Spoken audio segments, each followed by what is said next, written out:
বন্ধু আজকে শুক্রবার নামাজ যাবি না, আজকে তো জিলাপি দেবে। বন্ধু ওই মসজিদ আজকে জিলাপি দিবে, চল। এই মসজিদ আর ওই মসজিদ যাওয়া লাগবে না, চল আমরা এই উল পাশে মসজিদ আছে একটা, সেরে যাই, সেটা বিরিয়ানি দিবি বলে। বন্ধু থাক, ওরা তো লোক করা ভালো না, আমরা জিলাপি খাই, চল ওই মসজিদে জিলাপি দেবে না, মজা মজা জিলাপি খাবা নেই। না আমি যাবো না, আমি ওর সাথে বিরিয়ানি খাবার যাবো। এত লোক করা ভালো না বন্ধু। আর তুই যা, আমরা চল দুজন বন্ধু। যাবো। তুই গেলি না, আমরা যাই। বিরিয়ানি খাবো ওটা। থাক, ওরা যেহেতু বিরিয়ানি খাওয়া চলে গেছে, আমি জিলাপি খাই।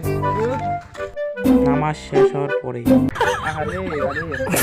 বিরিয়ানি খাবার গেলাম, পাইলাম না, ওতে গেলে বিরিয়ানি খাইতে পারতাম না। দূর, ওর সাথে গেলে ভালো হইতো। আরে ওর সাথে গেলি ভালো হইতো। বন্ধু জিলাপি খাইলাম, আর বাড়ি অনেকখানি দিয়ে এলাম। বন্ধু তোমরা তো গেলা না। আরে আমার সাথে গেলে ভালো হইতো, সুন্দর সুন্দর জিলাপি পাইতে বেটা, বড় বড় জিলাপি। তোর দেওয়া হয় নাই, খারাপ। দেখছিস?